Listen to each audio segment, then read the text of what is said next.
Bismillahirrahmanirrahim. Assalamualaikum warahmatullahi wabarakatuh.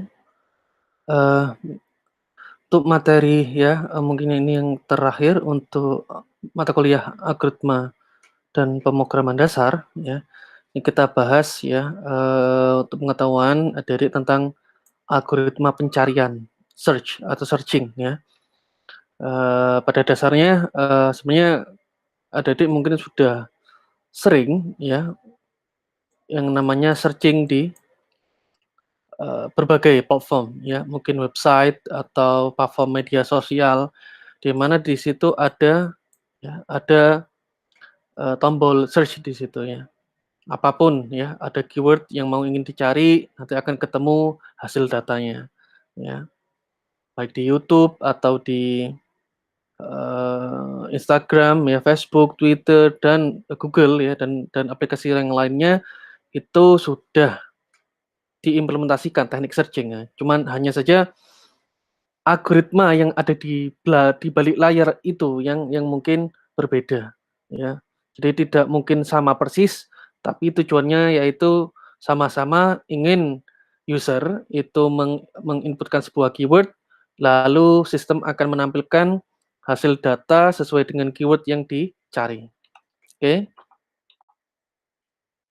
kita bahas ya untuk pertama nanti ya definisi search, nanti kita bahas sequential search, binary search, dan eksperimen mandiri ya. Oke, definisi search dulu. Jadi platform apa saja yang ada digunakan ya tentu semuanya hampir pernah menggunakan. Di Google ada, kolom ya untuk menginputkan keyword ya, ada keyword. Di Facebook ada keyword, Instagram ada keyword. Di YouTube ada keyword ya, apapun keyword-nya tentunya harapannya adalah user bisa mendapatkan data yang dia inginkan. Mungkin output-nya berbeda, kalau di Google yang ditampilkan adalah link dan informasi dari suatu website. Di Facebook ya, adalah nama-nama orang yang kita cari atau sebuah post ya. Di Instagram kita ingin mencari, nama pengguna ya atau hashtag ya. Di YouTube kita ingin mencari sebuah, dokumentasi video berdasarkan keyword juga gitu.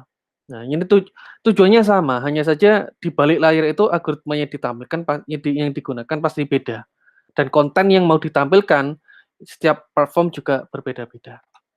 Oke, lalu bagaimana, eee,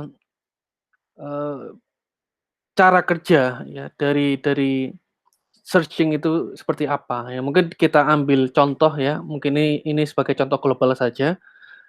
Tentunya di awal user menginputkan suatu keyword ya, bukan satu keyword, masuklah di dalam, kotak pencariannya Google, lalu dikirim ke database-nya Google. Nah, cuman sebenarnya ini mungkin agak detail ya, karena di sini ada proses indexing yang namanya web crawling ya, mungkin ada pernah baca bagaimana di balik layarnya Google itu. Nah, tidak hanya tidak hanya keyword yang dicari oleh si user, tetapi di balik layarnya Google itu juga ada namanya web crawling, di mana, si Google itu juga mengindeks ya, eee eee, URL atau link-link mana saja yang relevan dengan pencarian yang sering dicari oleh user, itu akan di-ranking kembali gitu ya. Sehingga nanti, pencocokan antara keyword dengan indexing itu saling-saling berkorelasi gitu.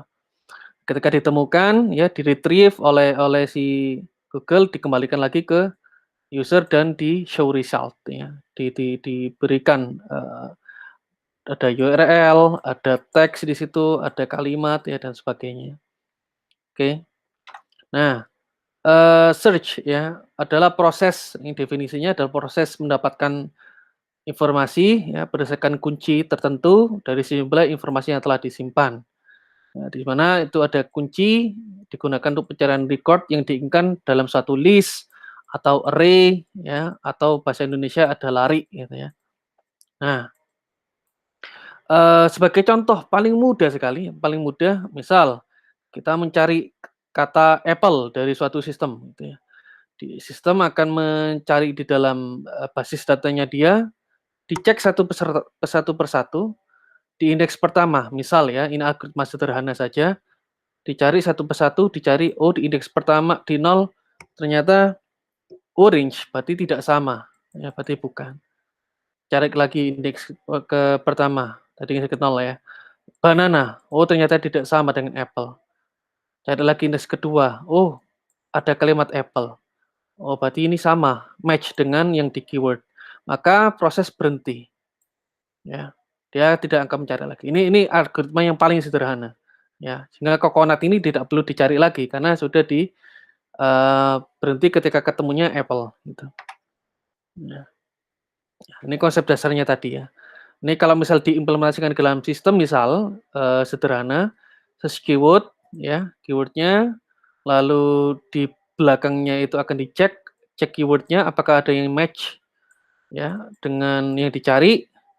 Jika ada yang sama maka found ya, ada ditampilkan misal data yang dicari ditemukan, kalau tidak ditemukan maka not found ya, gitu. Beberapa metode search ada sequential search, binary search, dan interpolation search. Hanya saja saya akan menjelaskan 2 ini ya, nanti nomor 3, nah ini ada eksperimen mandiri yang akan dikerjakan adik-adik nanti. Oke, ya. Nanti akan kita sambung lagi ya, kita bahas, metode search ya, sequential search.